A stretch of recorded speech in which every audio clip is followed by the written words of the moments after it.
Hey everyone, how's it going? Welcome. That was sudden, but expected. It's great to be here. It is Monday. It is June 25th. It is 2018. I told you 2 weeks ago, I said, I will be back soon. Same time, different place. Until then I say peace, and now here I am 2 weeks later in a brand new place at the very same time. And truth be told, it feels like I've been away for 2 years. The amount of things that I've learned over the past 10 days since joining ESPN, the amount of people that I have met over the past 10 days, the amount of experiences that I've had, it has been incredible. It has been a whirlwind. It has been the time of my life. It feels, in a sense, like it's been 2 years. It almost feels, in another sense, like it's been 2 minutes because it's gone by very quickly. I know that doesn't totally makes sense, but trust me on this one. It has been a crazy ride. And on Wednesday, we launched the new show on ESPN Plus with Chael Sonnen and Ariel and the Bad Guy. That went great. And this is my baby. And this is the show that you have come to love and expect each and every Monday at exactly this time. And as I promised you when I said goodbye, I'd be back at this time with a stack show with your favorite fighters, with the biggest newsmakers. And that's what we have for you today. So as I said yesterday on Twitter when I announced it, you can watch this show every Monday on Twitter, live.twitter.com/ESPN. That's where you can watch the show live. After the fact, once the show is over, you can watch the entire show in hour breakdowns. So hour 1, hour 2, hour 3, hour 4, hour 5, maybe 6, 7, 8, 9, 10. Who knows how long we're going to go. And you can watch those on YouTube. So I know a lot of you love YouTube. That's where you can watch it. Now, as far as audio podcasts are concerned, you can get it on. I gave you the rundown yesterday. I could do it again if I can find it. And by the way, we're number one on iTunes as we speak. ESPN.com, the new ESPN app, Listen tab, the Google Podcast, Spotify, TuneIn, iHeartRadio, Stitcher, and of course, iTunes. I appreciate everyone who has subscribed. I appreciate everyone who has tuned in. I appreciate everyone for sending in their thoughtful and encouraging notes. I feel like I've been talking about this new era. I feel like I've been talking about my new job ad nauseum. I just want to get back to talking about MMA. I just want to get back to talking about what we love, this great sport, and I want to get back to talking to the great fighters. Today we have an absolutely jam-packed show. In my previous life at MMA Fighting, I would call this an episode 400-like lineup. This is the lineup for today, my friends. And again, I thank you so very much for joining me. And I've missed you so very much. And you have no idea how much all your messages, your notes, your comments, how much they've meant to me. Leon Edwards, 505, coming off the big win over Donald Cerrone. Josh Barnett, 445, his first interview since it was announced that he has been released from the UFC. Kayla Harrison, her first interview since she won her MMA debut on Thursday at PFL, the two-time Olympic gold medalist, the first American judoka to win a gold medal in the Olympic Games. Lyoto Machida, his first interview since signing with Bellator. Derek Lewis fighting Francis Ngannou in less than 2 weeks, July 7th, UFC 226, Las Vegas, Nevada. Our friend, the Black Beast, Rashad Evans, is coming on the show. Does he have an announcement? Stay tuned. Max Holloway, he will be fighting Brian Ortega in the co-main event of UFC 226. Blessed on the program. Can't wait. 305. 245, the reigning defending UFC strawweight champion, the one and only Thug Rose Namajunas will be on. 225, Brian Ortega will be on. He meets the aforementioned Max Holloway. 205, Stipe Miocic will be on. The reigning defending UFC heavyweight champion. He meets Daniel Cormier in the main event of UFC 226. Quinton Rampage Jackson, my good friend, will be on at 145. And of course, the aforementioned Daniel Cormier will be on at 125, the reigning defending UFC light heavyweight champion who meets the heavyweight champion on July 7th, UFC 226. That is, if you're counting at home, 4 current UFC champions, 4 former UFC champions, a 2-time Olympic gold medalist, a who's who from around the world of MMA, 13 guests in total. Let us do this, my friends. The show is called Ariel Helwani's MMA Show. In short, it's the Helwani Show, hashtag Helwani Show. You can follow along on Twitter. We can answer some questions a little later on. We might have some surprise visits. There's so much to get to. There's so much going on in the world of MMA. And my friends, I believe strongly in the word loyalty. And I believe that when you go to someone else's home, when you go to someone else's house, when you go to the foundation that they built, you pay respects to those who were there before you. And for the last several years, right here at ESPN, essentially one man has been building this house.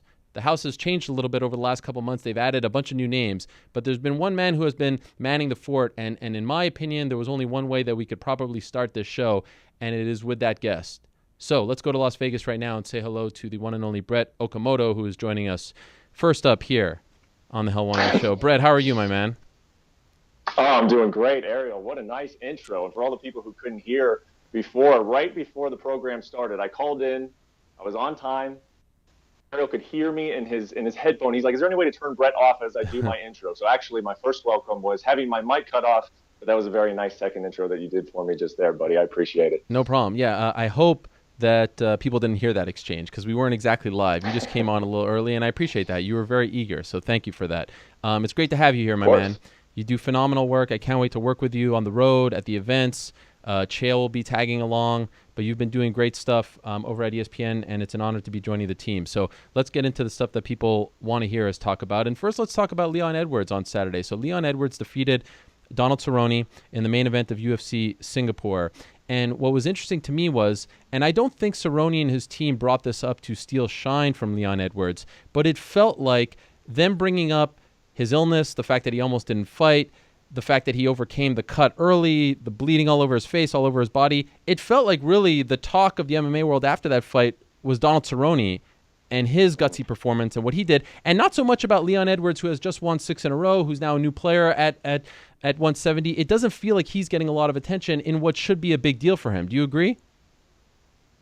I would agree. I think that's probably a little bit to be expected. I mean, Cowboy is, first off, a fan favorite, and second of all, this was a crazy story for him coming into this week. You know, to basically wake up on the morning of the fight and say, I don't think I can do this, and to have Dana White's number ready to call on the phone as he told it at the press conference afterwards. He's like, no, I'm not that guy. I can't pull out of the main event right before it happens. I'm going to go out there and man up and do it. I mean, that is a storyline that deserves to be talked about. And I think for Leon Edwards, man, unfortunately, it's a great win. He is in a better position now than he was coming into this weekend, so he can't complain too much. I don't think he's going to be complaining too much about the lack of attention that maybe is being placed on him directly after the win, because he is where he wants to be moving forward. This was the big win over a name in Cowboy Cerrone, and it extends his win streak to 6. I will say about Leon Edwards, though, I think he is just one of those guys, man, that's going to have a long, long road to the title. We've seen it before where there's just a bit of a logjam at the top. Guys ahead of him, he hasn't had the most splashy wins. You know, the win over Cerrone is great, but he didn't get a finish. It was, early in the morning here in the United States. So as good as it is, I think he's going to need a few more. And you're talking about an 8-win, 9-win path to the title.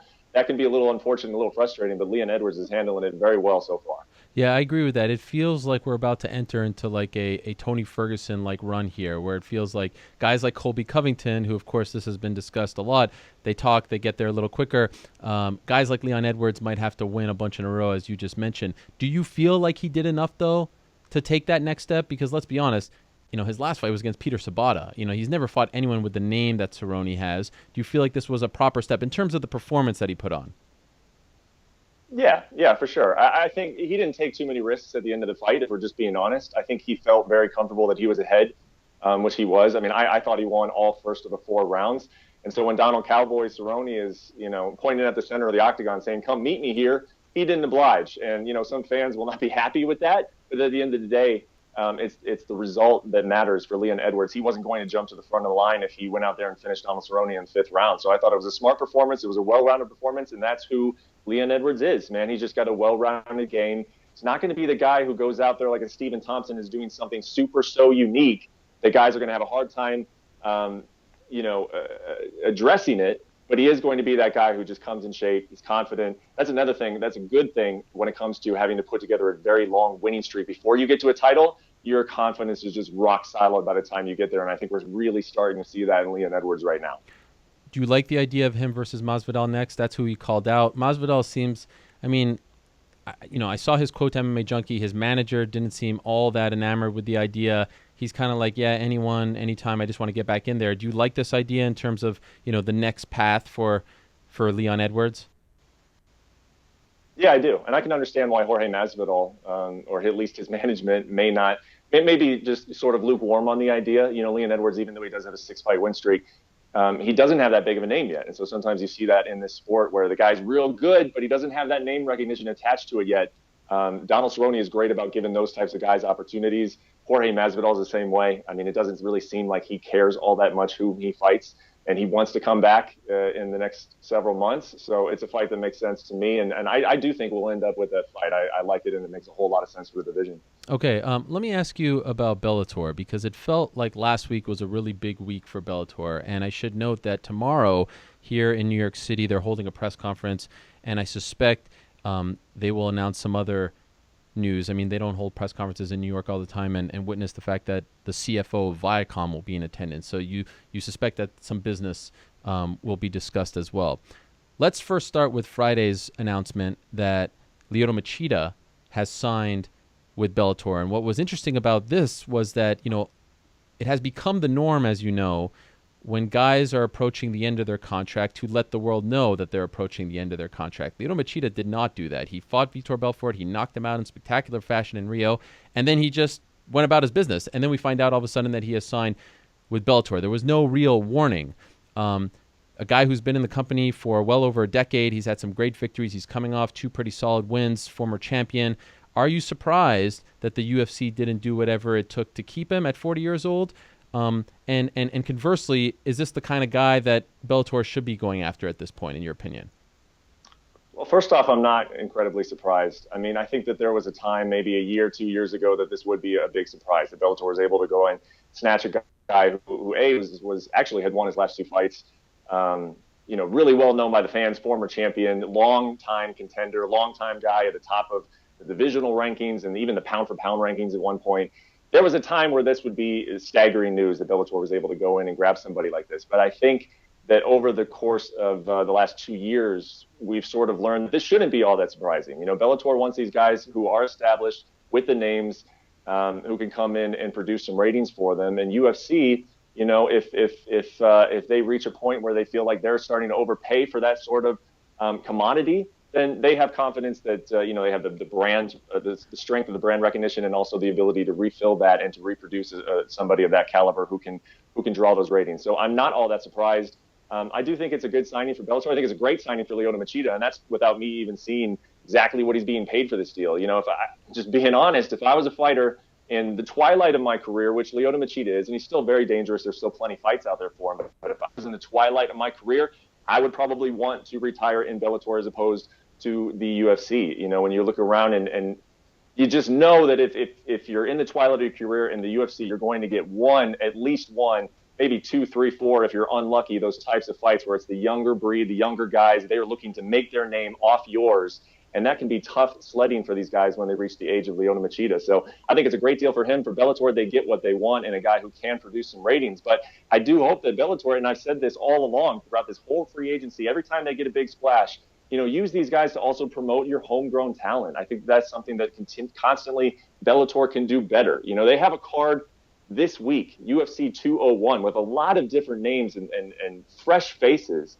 I remember 2 years ago when they brought in all of these college wrestlers, the Ed Roofs of the world, the Terrell Fortunes, the Joey Davises, and they were excited about these guys. And now 2 years has gone by, and really all those guys are undefeated and they've been performing well, but they really don't feel like we know them yet. And I feel like Bellator can do a better job of using a name like Lyoto Machida to draw some eyeballs, but then constantly build up their homegrown talent, man. I want to see that homegrown talent get a little bit more of a push than perhaps they have gotten historically with Bellator. Okay, so that's a great point. The interesting thing about Lyoto is he has a history with a lot of the people in Bellator already. Gegard Mousasi, Ryan Bader, Quinton Rampage Jackson. Are you saying that you want the kind of matchup where it's like him versus a Bellator guy, quote unquote, to try to build up? Are you saying bring in Lyoto to try to build up those the ones that they, the names that you've mentioned that they've been cultivating, as opposed to trying to do these sort of rematches with the familiar faces on both sides of the coin? No, that's not exactly the point I'm making. It wasn't necessarily a matchmaking point that I was trying to make. It was more along the lines of you get these guys, you pay them to come in and bring eyeballs to your promotion, and that's great. And Bellator is good about doing that one-off, big event. Here's why you should care about this one individual fight. They don't do a great job, in my opinion, sometimes of getting you to invest long-term. I thought the tournament, this year-long heavyweight tournament, was something that they did to address that. But they also just need to build that narrative of, yeah, you can watch Lyoto Machida on a Friday night, but you should also watch these young guys that we have added to. I mean, you think about this card coming up on June 29th. Again, not just some of those young wrestler guys. Valerie Letourneau is fighting on that card. I just feel like sometimes Bellator, they have had a month since Bellator 200.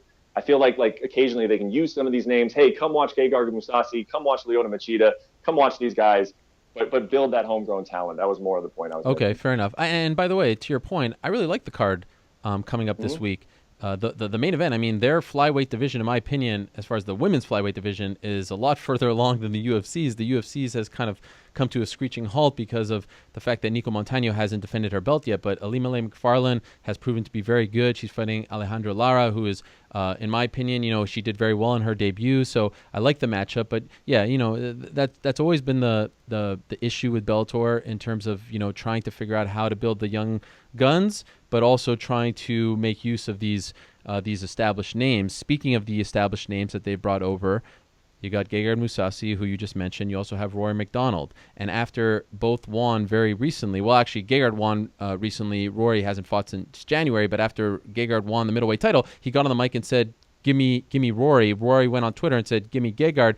Interestingly enough, Scott Coker was like, I don't know, let's wait. But in the end, they made the fight. The fight is happening, and it's happening September 29th in San Jose. And this fight, it's amazing. I don't recall a fight that has garnered this much reaction and attention from Bellator, but it also, I wouldn't say it's a mixed bag, but some people say, I love the fight, but maybe I would rather them wait. I personally feel the belts don't mean anything anymore. Make the biggest fights possible. Both these guys want it. Do it. Do it now. Get people excited. How do you feel about them making this fight when both guys have yet to defend their welterweight and middleweight title respectively? 100% behind it, just like you. The belts don't matter, especially in Bellator. And I'm not saying that, I think that they're even aware of that. They're not a company that necessarily builds up towards their champions. They do so on a case-by-case basis, depending on, I guess, who that champion may be. But they're not really a champion title-focused promotion. They don't build to things. They build up to events, and this is an event. Gegard Mousasi versus Rory McDonald is an event. It is the best event, I think, that they can put together. And I think a lot of fans that you and I know, and they're speaking to us on a regular basis, would say the same thing. And so now it's Bellator's job to get some of the casual fans that aren't aware of the storyline here. Hey, these are two of the biggest free agency splash signings we have had in the history of this promotion. They have each done their jobs. They've won the titles in their respective divisions. Stylistically, it's a terrific fight. It's a fight against two of the absolute best fighters on the planet. That's why you should care about this one. And I think that they can do a good job building that. And they don't need 6 months or a year or these two guys defending titles that they don't even really put a whole lot of stock in promoting dollars behind. They don't need to defend those titles because, like you said, the titles just at the end of the day do not matter that much. What matters here is the matchup. Then you can happen to just throw on the fact that Mousasi's middleweight title is on the line. I am 100% behind this fight happening now. I think if they would have put it off, the only thing it would have done was put it at risk, because I don't think it really would have gone up or down in the scheme of how much people care about it. I think people care about it now. And if you don't make it, all you're doing is putting that at risk and risking, one of these guys potentially losing a fight. Automatically, it's one of the fights on paper, the most fights I'm looking forward to this year in 2018. So it was the time to make it for sure. Couldn't agree more. I know you're in Vegas right now. I know you like to keep an eye on these things. Not as much maybe as our good friend John Anik, who, by the way, mazel tov to him and his wife. They just welcomed their third child. Very exciting news for them, their first boy. So that is amazing. He is a degenerate gambler. He could tell you the line for the for the Rockies Pirates game tonight and give you the entire breakdown in terms of odds. But do you know? I don't pay attention to this as much. Do you know if there's a line set for that fight? Yes or no? And if you don't, who would be the favorite in your opinion going into that fight? It's really funny that you asked me that, because I guess I am also a degenerate gambler. I looked right before we started this show to see if there was a betting line on Gegard Mousasi, Rory McDonald, and there's not one to my knowledge. I would say that Mousasi is probably going to be the favorite here, just based on he's more comfortable at that 185-pound weight class. He's fought at 205. He's just the bigger guy. If I had to guess where it is, and I'm terrible at this, let me just preface that. As much as of a degenerate gambler as I am, I always get the lines wrong when I'm trying to predict them, but I would say Mousasi would probably be, minus 170. Okay. I don't think he'd be as high as a 2-1. It'll be a competitive fight for sure, but I would imagine Mousasi is going to be the favorite. Any odds makers out there, feel free to tweet me how wrong I am about that. I just love this fight so much because they're both in their primes. I don't feel like they're shot. I don't feel like, they've seen their best days. Mousasi in particular has been on a roll. He annihilated Rafael Carvalho. I just love this fight. Let's stick with the Bellator theme for one more guy, and that's Josh Barnett, who has been released from the UFC officially. He made it official last night, in fact. We'll be talking to him later. In your opinion, is this a no-brainer that he goes back to Scott Coker? They've got wouldn't it be crazy if the guy who made it to the finals of the heavyweight Grand Prix lost to Daniel Cormier, if he becomes like that alternate that wins? I would not be shocked to see that. Do you feel like it's inevitable that Josh Barnett ends up in Bellator? That story easily writes itself, doesn't it? I mean, I would not be sitting in my computer thinking about, creative ways to get behind a Bellator signing news story with Josh Barnett. I think it makes a whole lot of sense. I'm looking forward to hearing you talk to Josh later. I think he's a guy who has a lot of different interests, as we know, and he gets a lot of different opportunities because he's a man who has a lot of different talents. And when you're fighting in the UFC, those contracts are a little bit more restrictive. He would have had to be under the USADA testing program. It just doesn't offer you as much freedom to do a lot of the different things that Josh Barnett clearly has a ton of interest in. So that's a question for Josh, of course. But yes, I mean, anybody who's looking at this from the outside would say that is a natural home for Barnett to go over there. And who knows, with heavyweights in a tournament format, if that guy somehow got in as an alternate and won that thing, I mean, that would be one of the stories of the year. So we'll see. And Coker hasn't wanted to talk about Barnett because he was still technically under contract. But I know somewhere in that mind of his, there is a desire to finally put on the Barnett-Fedor Emelianenko fight that never came to fruition in Affliction. That just seems like a layup. And so we'll see what happens, of course, with Fedor versus Chael Sonnen. And by the way, back to the UFC and heavyweights, you were there when Greg Hardy won his Contender Series fight, officially signed to the UFC now. It's unclear where he'll fight again, but he's in their system, so to speak. We could do a whole hour on Greg Hardy and MMA, and so I'm sort of putting you behind the eight ball here, but how do you feel? Like, are you uncomfortable with this? Have you not quite formulated your thoughts on how you feel about the guy with the checkered past coming over to MMA and with one professional fight now getting signed to the big dance?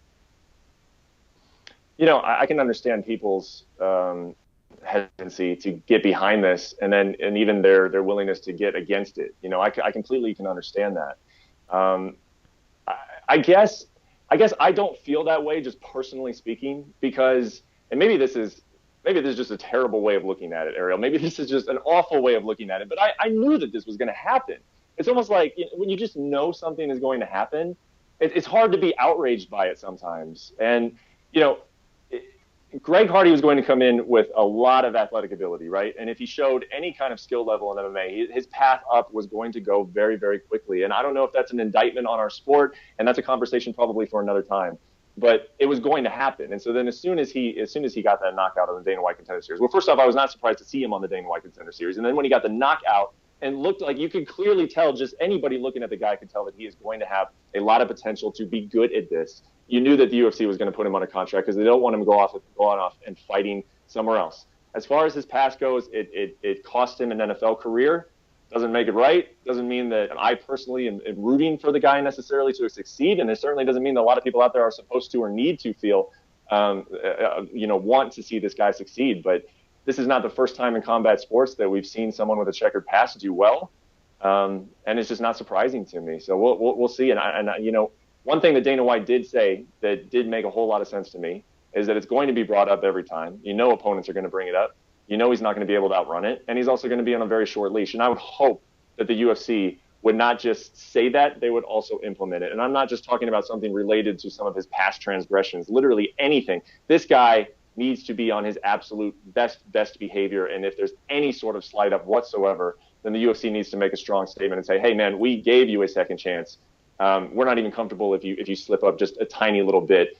You've wasted that second chance as far as we're concerned. So I would hope to see that happen if, God forbid, that occasion comes up again. Great stuff, Brett. Appreciate you coming on. Great to kick things off with you. Thank you for being so welcoming, and looking forward to having you on the show each and every week. It's going to be exciting. Hey, congratulations, man. It's good hearing your voice on Mondays again. Thank you. Best of luck to you and everybody over there working on the show. Thank you very much. There he is, Brett Okamoto of ESPN.com. Great stuff from him. Appreciate him coming on. Okay, so like I said, we are less than 2 weeks away now from one of the biggest events of the year, UFC 226, Las Vegas, July 7th. we are on the verge of potential history being made. The light heavyweight champion of the UFC is Daniel Cormier. He is fighting for the heavyweight title against Stipe Miocic. If he wins on July 7th, he would be just the second man in the history of the promotion to hold two belts at the same time. The first, of course, being Conor McGregor. DC has been so very gracious with his time over the years, and so I am so very thankful that he would be the first fighter to appear on my brand new show here on ESPN. I believe he is joining us via the phone. I was looking forward to seeing his face, but I can't complain. He is nice enough to be joining us. DC, are you there? I'm here, man, and I got to say something. You know, your voice, the sound is coming in clearer. Everything is just, it seems like you're just happy. You're walking on cloud nine. I mean, how excited are you?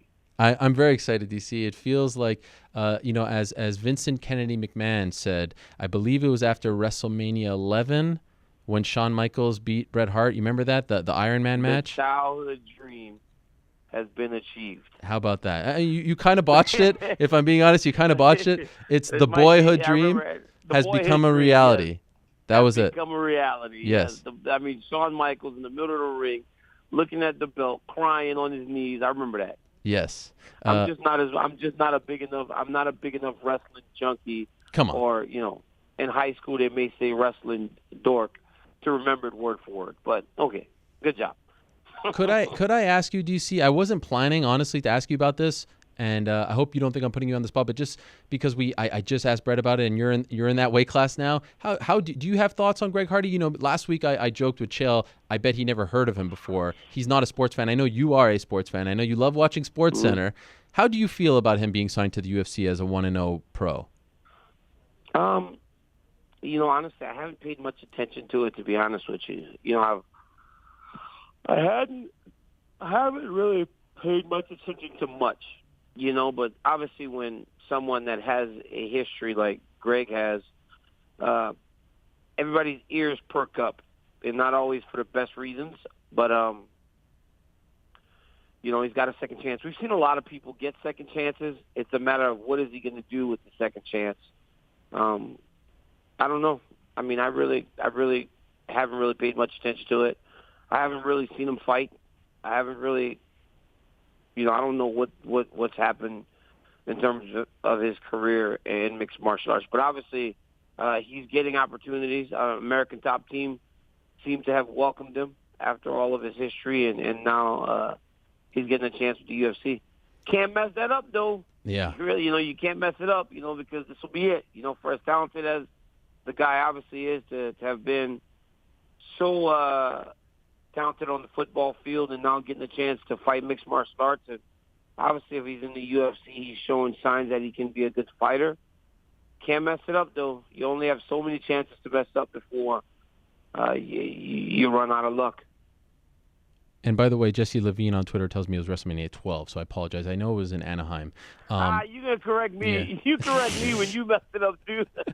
WrestleMania 12, my bad. I was waiting, DC, and here we are, less than 2 weeks away. I was waiting for the John Jones story to pop up before this fight, and it felt like we were going months without some sort of DC John Jones storyline, and now here it is. It has arrived. He got mad about a tweet. You referred to him or compared him to Lance Armstrong. It just kind of feels better this way, right? Or are you annoyed that somehow he has entered the narrative going into this historic matchup? No, that's what happens every time. Every single time I play, there's going to be something, and by no fault of yours, or the person from CBS or the person from MMA Junkie or any other website that asks me the questions, it's going to be brought up, and then it's up to me to answer it the way that I answer it, But I'm just done, with the whole thing. I have an opportunity to go out there and make history, and for me, everything tied to him is irrelevant. It's like just kind of sticking his nose in a place where he truly doesn't belong right now because he's suspended. Do you feel like he is a cloud hanging over this fight, or not at all? Like, unless you're asked about him, you don't think about him at all? No, this is so much bigger than John Jones. Yeah. I mean, this is way bigger than him. I mean, I never thought that I would be able to say that in my career, that there could be something bigger. But this is bigger due to the fact that he openly said himself, I I don't know if I would do this. It's one thing to go up and fight somebody, but it's another thing to fight somebody at heavyweight that's really good. And I don't know about this, about that. And it's just, it's bigger. It's bigger because it's something that he didn't seem so open to doing. DC, going into this fight, because there is no, like, you have had some fights where you have, the beef, if you will, or a back and forth, Rumble Johnson, of course, John Jones. You've had those. There seems to be a lot of respect between you and Stipe. Like, there seems to be no animosity whatsoever, no friction. Are you comfortable with that? I feel like even with Volkan, it felt like you went out of your way to create some friction just because you're a competitor and you sort of rise to the occasion when it seems like there's some sort of issue there. But it doesn't seem like there's any between you and Stipe. Do you like that? Sometimes I feel like I have to make that friction and that animosity because you get these guys talking and you use it as motivation. They always say bulletin board material, or this could be a sports term. It's like, this could be a trap game, where you come in from high and then you're fighting someone that maybe isn't that much of a threat, so you kind of find ways to motivate yourself. I do that with some of these dudes. With Stipe, there's no need to. I mean, the motivation is that he's the best fighter that the heavyweight division has seen in terms of title defenses. So I don't need to. I don't need to fabricate any issues between him and I. It's okay to just go and fight him. How much? Did you just take a nap or something? What's going on? Or are you about to take a nap? I did. I just woke up. I got to be honest, man. I got up at 6:30 this morning, worked out, and then went back to sleep a little bit, and then I got to work out again at noon. So you're the best. Yeah, I'm carrying a heavy workload. So yeah, I just yawned. My bad. No, that's okay. I like it. It's real. It's authentic. Could I ask? Is it rude to ask how much you weigh? No, you can ask. Right now, I'm about 245, probably about 245. Going into fight night, I think I'll be about 235. So about 10 more pounds are going to come off in the next week of training. But yeah, I'm about 245 right now. How much do you expect to weigh on the scale? About between 230 and 235. Okay, so you won't have to cut anything. I'm not going to cut any weight. Like ever since Ian got here, Ian Larios, he got here. He's been cooking and really cleaned up my diet. I've already lost weight. I was even bigger.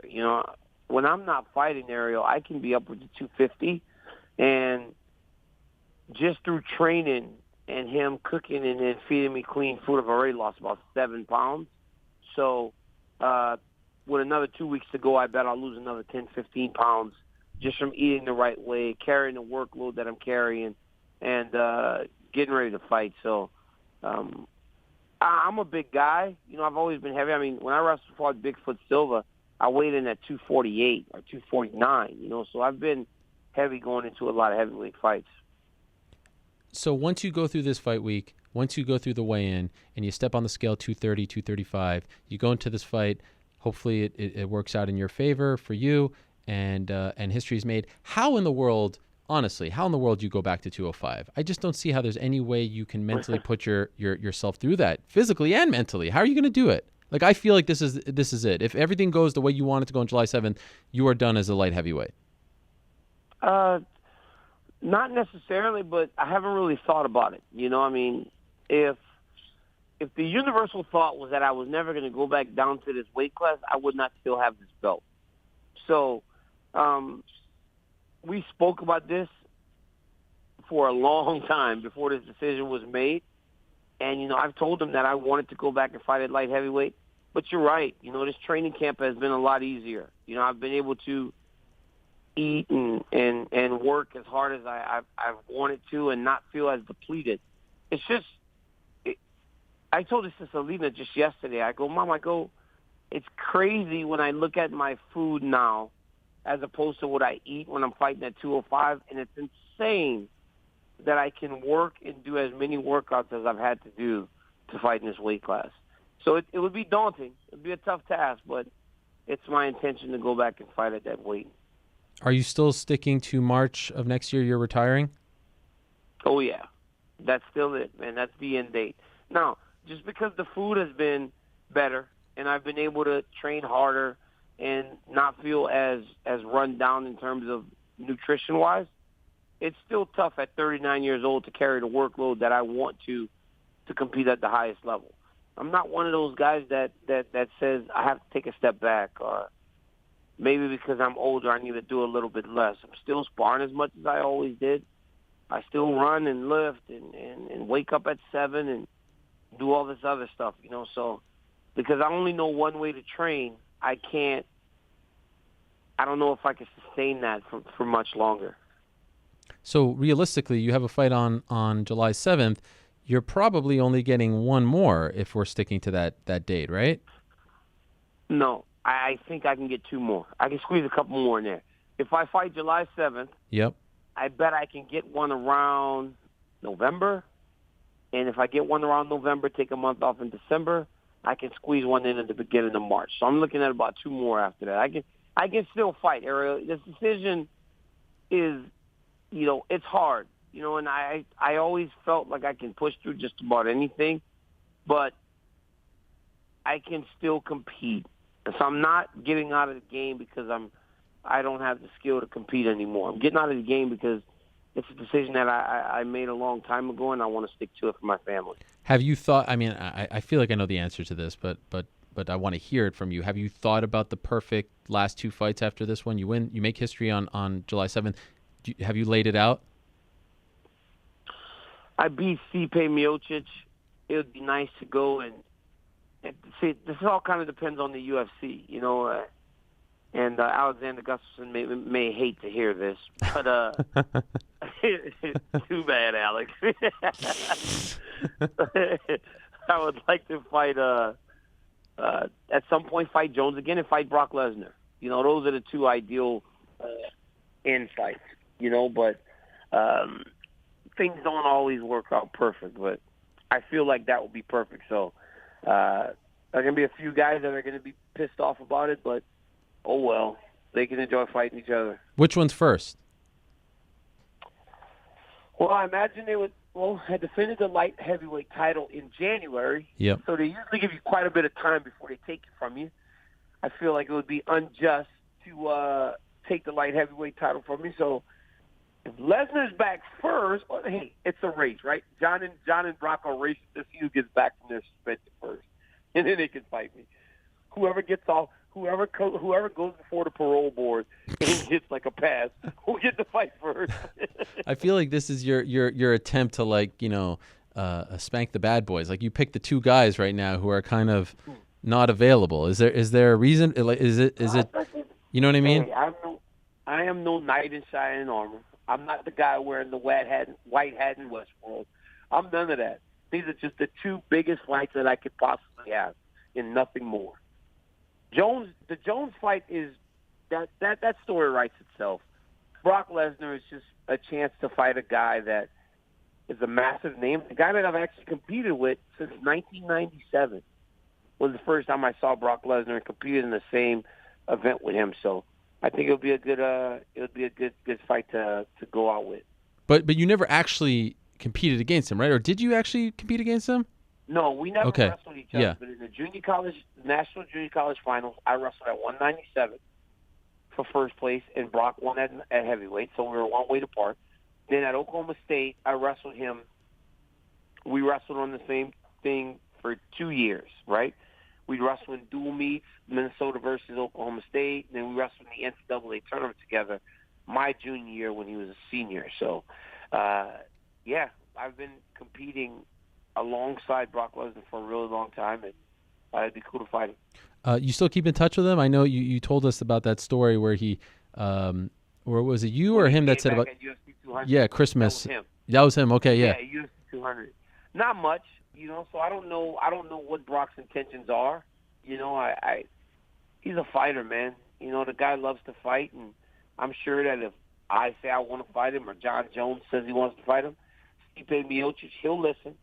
And maybe I guess that's what we're doing. You throw chum in the water and hope the big shark goes and bites it. What concerns you most about Stipe?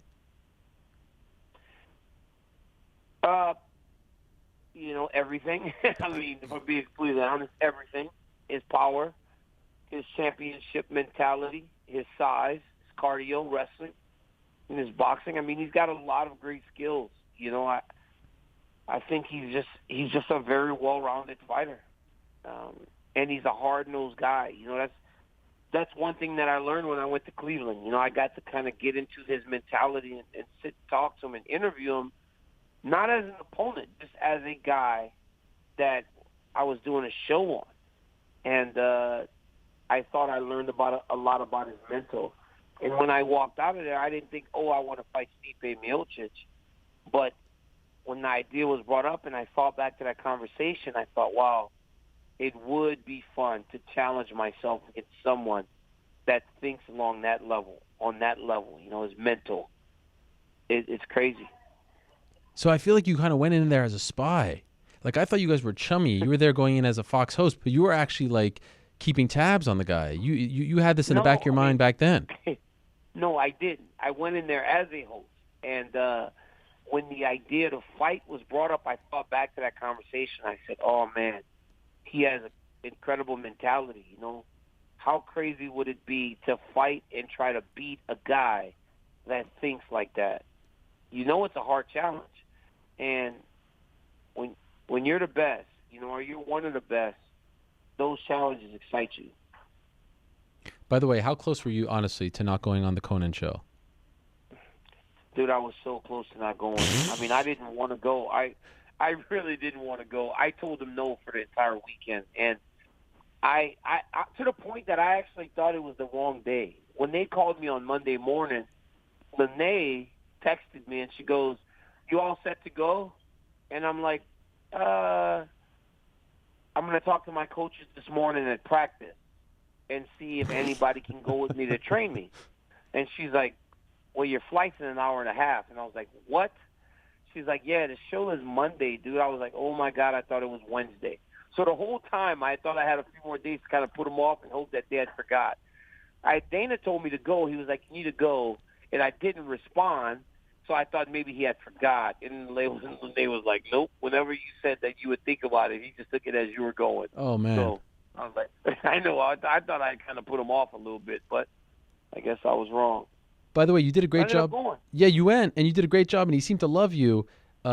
You mentioned all the guys, you know, for those that don't know what we're talking about like the Conan curse, so to speak, like the SI curse. They visit his show, they lose. You also forgot about Bisping. Bisping did lose too, but then I think, and I think Conor won when he beat Chad Mendez, I think, and also I think Ronda beat Kat or she beat somebody once. So there's some hope in there. I understand that there are more losses than wins, but there's a little ray of hope, and I think I'll be okay. Yeah, I see. That's why I respect you. You're comfortable with putting your neck out, going out there and saying, I'm going to be the curse breaker. And plus, you're on Conan. That's pretty freaking cool, right? I mean, who would have thought 20 years ago you'd be wanted by Conan O'Brien? It's crazy because I was on Facebook the other day and some of the old friends from junior college back in Colby, Kansas, a town of 5,000 people. They put, look who I just saw in Conan. It's me sitting up there. They're like, this is unreal. But that sparked up a whole bunch of pictures from college that I hope would have stayed in the archives.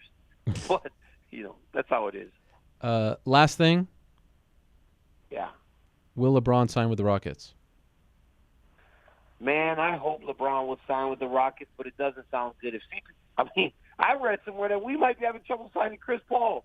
The focus needs to go back to Chris Paul and hope the LeBron thing just takes care of itself. But my goodness, if we don't sign Chris Paul, then we're really in trouble. But if LeBron James is to go, then we win the entire championship. I just gotta be honest, man. This whole Golden State Warriors thing. I'm from the Bay Area. I like the Warriors. This is kind of insane. It's cheating, man. This thing is cheating, and I don't know how we're supposed to fix it. The commissioner needs to do something about this because this is ridiculous, dog. Yes. Come on, it's cheating. I hate cheating. The Warriors, okay, you're cool. I'm not trying to piss off the entire Bay Area, but come on, man. And then Chris Paul gets hurt in Game 7. Like, come on, who wrote the script? Who wrote the script? That's what I'm saying. Who wrote the damn script? I know. I didn't hear from you for a week after that. I felt your pain. I was beat up. My son went to basketball camp today in the Bay Area with his Houston Rockets basketball. Yeah, good luck with that one. Represent. Okay, I lied. One more. Hey, Ariel Ariel Salinas said he walked in and they took it from him. They what? Basketball. They took the girl. I used to rock his basketball. What? They beat you and they won't let you represent. Why did they tell him that? He said they took his basketball and told him not to bring it back for the rest of the week. He's 7. Poor kid. Jeez. You would think that if he was in Houston bringing the Warriors ball, then I can understand. But let the guy have his ball, especially after they lost. Imagine if he wore his Harden jersey. I was going to put that on him tomorrow. Do that tomorrow. Do that tomorrow. And then say run what? Him out of there, man. They're going to run him out of there. Okay, prediction. How do you win on July 7th? Honestly, man, I'm going to have to beat him by probably 5-round decision, hard, high pace, really outwork him. I don't think I got to be honest with you. I think Stipe Miocic can beat me if he knocks me out. But if this fight goes long, there's no way this man beats me over 25 minutes. And I'm not saying that to try to build and sell a fight. I just know that as a mixed martial artist, I'm better than him. I can push harder than him. I can out-wrestle him. He might be able to outbox me. It takes a very special. Only one man has been able to do that, and I'm not sure Stipe Miocic can beat that guy either. So there it is. DC, regardless of what happens on July 7th, you are a legend. You are a Hall of Famer. You're one of the greatest of all time, and I can't thank you enough for being the first fighter to come on my new show. It means a lot to me. It means more than you know, and you said yes within a second. So thank you so much. Best of luck in the last 2 weeks, and we'll see you out there in Las Vegas. Can't wait. Appreciate it, man. Congratulations, man. From the Apple Store for the first interview to ESPN. That wow. is we have come a long way. Congratulations. Thank you, DC. There he is. The reigning, defending UFC light heavyweight champion, the one and only Daniel Cormier, trying to make history on July 7th, the day before my 36th birthday. He will be fighting Stipe Miocic. He referenced the Apple Store. I don't know if we ever told that story before. This was probably, this was probably 2010 or so.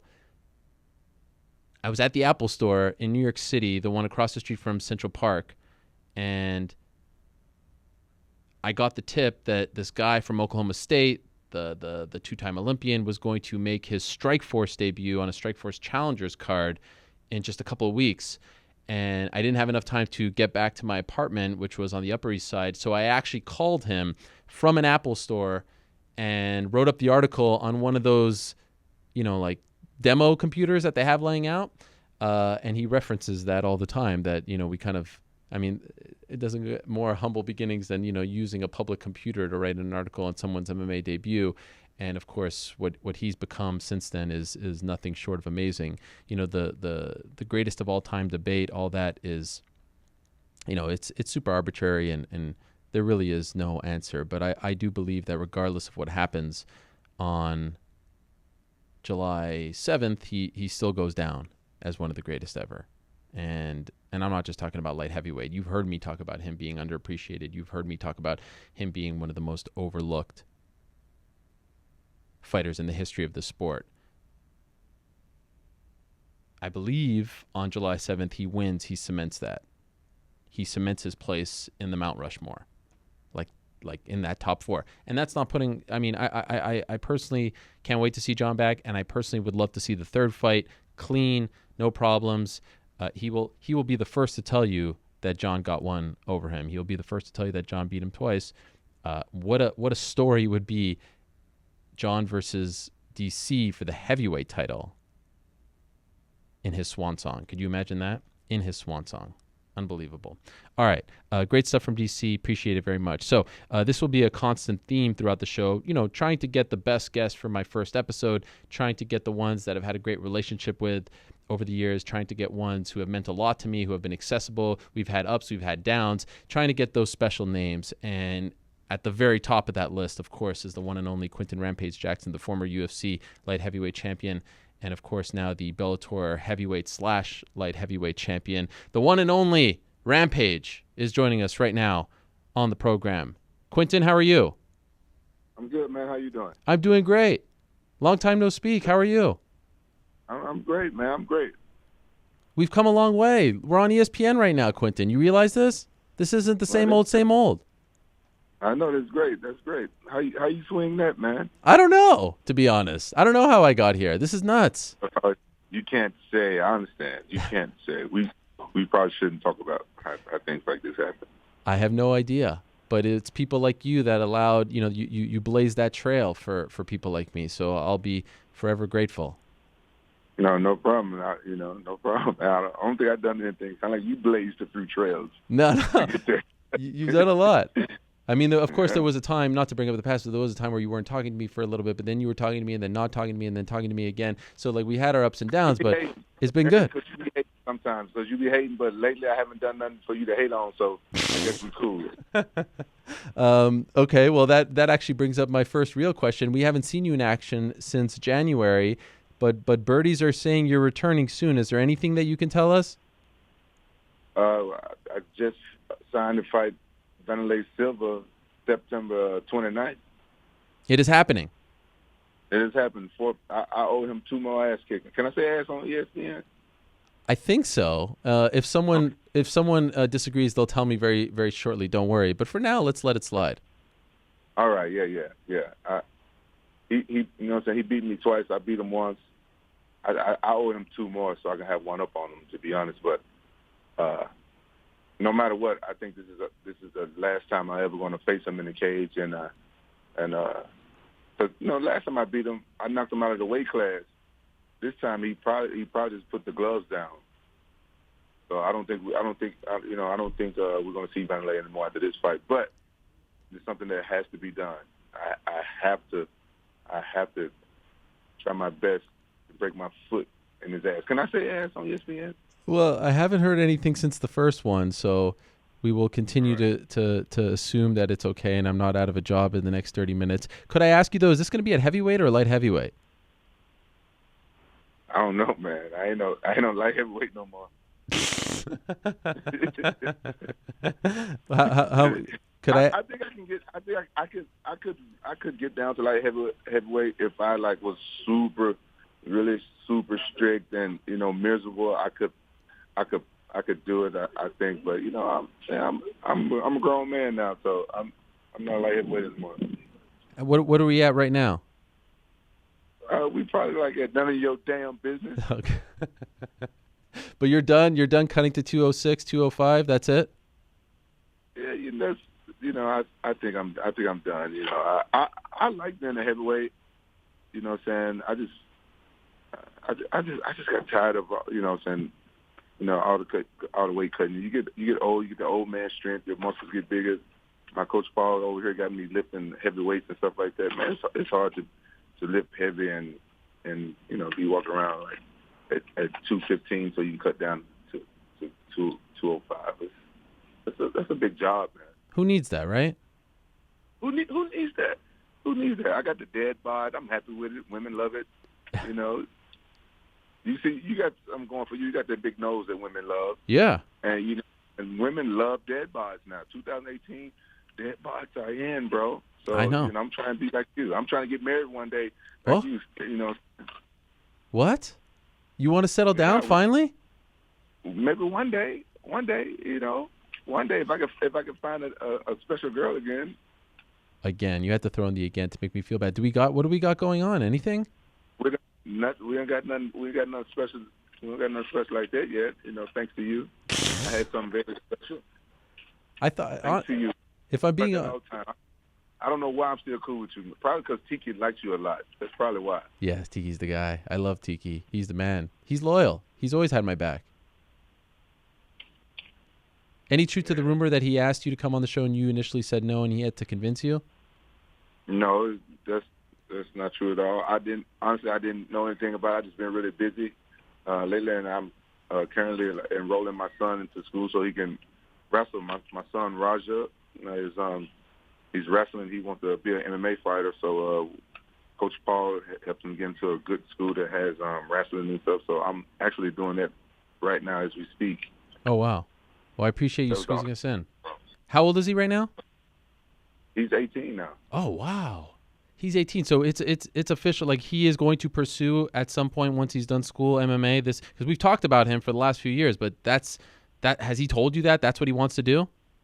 That's the game plan. Like he's made a decision to finally act right and put his mind to it, and he's dedicated. he's already been training for a while, and he's come to wrestling late. Like I came to wrestling late, but you know what I'm saying, he's a natural. So I'm not really worried about how well he doing wrestling in high school and college. It's just all training so he can take over MMA after I leave.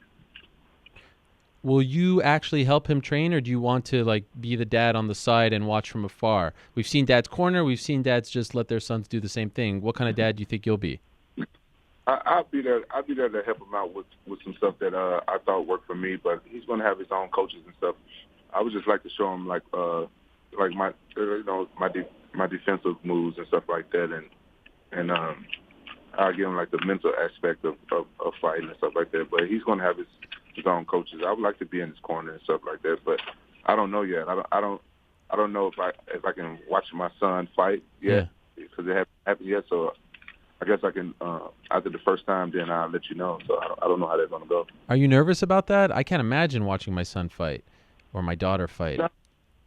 No, you know, as a parent, you know what your kids have. You know what I'm saying? No disrespect to none of my kids. You know, I love all my kids. I have a bunch of them, you know what I'm saying? Like my oldest son, you know, so I kind of figure out what he was going to be, and then Raja, then my youngest son, you know what I'm saying? I see the things that he's good at, and my daughter, you know, you can see it in your kids, and no disrespect to Raja, but if you don't become a fighter and stuff like that, I don't know what the hell he's going to be. I don't know. You know what I'm saying? I'm like, what can my son be? He could probably be something like a fireman or a police officer, but I'm just saying, like, I'm just thinking, I'm just wondering what type of police officer he would be. Who, Raja? No, I'm gonna be honest, Raja, I don't see my son Raja being no doctor or no lawyer. My son Elijah, he can be the president of the United States. He's you know, he speaks 2 languages. He's a straight A student, but Raja is like my clone. He's a lot like me. I couldn't see myself being no doctor or no lawyer, you know what I'm saying? I figured I was going to be a pro wrestler, some type of athlete, you know what I'm saying? And I thought about being a male stripper in Vegas, a fat lady. Okay. I thought about it. I thought, if things didn't go my way, I always have a fallback plan. Yeah. You know, fat women love me, and I think I could have made a lot of money off that. I just this is what I thought. You know, I'm just keeping it real. But my son Roger, I want something better for him. I don't want him to be, shaking his tail feather for dollar bills for overweight women. I just don't want that for my son. I want him to follow my footsteps and go into, MMA and show the world what he can do. You guys get another Rampage once I retire. That'd be incredible. Will he go with the Rampage nickname? Well, his name is Rampage. Sick. He probably will go with Rampage. He probably will go with Rampage. We'll let you guys figure that out when it comes, Okay. But his name is Raja, you know what I'm saying? He got like an Indian name. I don't know why he has an Indian name. He don't look like he's from India at all, but he has an Indian name. Which means Prince. So Prince? It's it means Prince. I'm the king of slam, so he's a prince. So it's fitting, I guess. Who gave him that name, if you don't know where it comes from? His mom gave him that name. Okay. I just gave him his last name. But last thing on your son, he's 18. When do you expect him to make his debut? He has plenty of time. I won't put him out there until he's ready. I want him to be a better fighter than I ever was. I want him to have his ground game on point and his striking. I can't say he is a southpaw, which is going to give a lot of people a lot of problems because I always hated fighting southpaws, and his striking is already pretty good. I spar with him sometimes, but I just want him to be, saying like almost perfect before I put him out there because I think he's going to have a big target on his back. Back to Wanderlei for a second. Did you ask for this fight or did they come to you? Clearly you want it. Clearly, you're down 2-1. Did you ask them or did they come up with the idea? I think Wanderlei, I think he called me out in Portuguese or something. I couldn't understand it, but I heard him say my name, and then he posted a video of one of the fights when he won on Instagram. I think he called me out on Instagram in Portuguese. Okay, and that kind of got the ball in motion. Yeah, they got everything in motion, and Tiki talked to Scott Coker, and they set it up. And you know what? I will always jump on a chance to beat up Wanderlei. I will always jump on that. You've kind of flirted with the idea of retirement, but I feel like you win this fight, there's no way you're going to walk away. You'll probably want to win the whole damn thing and go 3-up on him. 3-2, correct? Well, I didn't hit at retirement, but I've been talking about it for years. That time is approaching, but I'm not hitting at it at all. No, not hinting, but you've mentioned that it's the time is going to come soon, right? Yeah. I just had my 40th birthday. Yes. You can't defeat Father Time. So it's that's one fight that all athletes is going to lose. So I'm just being a realist. It's going to happen, but I'm not hitting at it right now. I'm feeling great. I'm like being a heavyweight. I just got some adjustments to make. When you're heavyweight, you got to worry about fighting smaller guys that are faster and stuff than you. So I just gotta adjust to that and everything. I'm still enjoying fighting. It's still my love. By the way, what did you do for your birthday, and why didn't I get invited? I took the family to Hawaii, man. I just chilled out on the beach and watched my kids and stuff play in in the ocean and stuff like that. We just chill. And then at night I took my 18-year-old boys to the strip club and watched them throw dollars for the first time. That's pretty amusing. I really enjoyed watching my sons. I really enjoyed it. I don't know where they get it from. Yeah. By the way, you say we took the kids. Who's we? Me, my dad, and my two 18-year-old boys. Oh, that's nice. I like that. We went out and enjoyed ourselves. No dogs. You say what? No dogs. No dogs. What do you mean no dogs? You have your little dog, that little guy that you always put on your Instagram. Oh no. He was here in California. We couldn't take him to the strip club. Yeah, that's true. That would have been a problem. Yeah. That'd be a problem taking. Quinton, before I let you go, I want to quickly just ask you about Lyoto Machida, your old friend, who you fought way back when, UFC 123 in Auburn Hills, Michigan. What do you think of him joining Bellator, and is he someone that you'd love to fight again? Well, it's great that he joined Bellator. He's a pretty exciting fighter. He brings something different to the sport. He's knocking people out with karate. You don't see that often. And like I said, I'm heavyweight. Like I ain't going down to 205, and you know what I'm saying? Why would I want to go down to 205 to fight him? I have no personal beef with him. You know what I'm saying? I beat him already. That was a very difficult fight, and I was honestly very proud of myself and fighting him. Lance Gibson trained me for that fight, and that was a really, really hard fight. We had like a really strong game plan. He's a very difficult opponent to prepare for, and I think whoever fights him in Bellator have their hands full. But you know what I'm saying? That ship has sailed, homie. If he comes to heavyweight, then I see him. But I'm like I want to fight some of the big boys. Okay.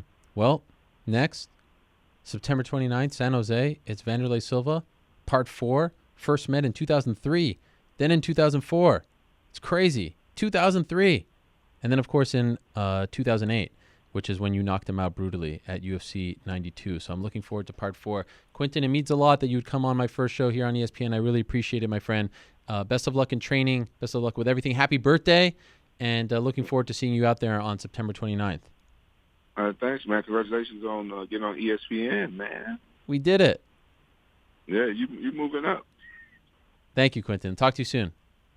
Take care, brother.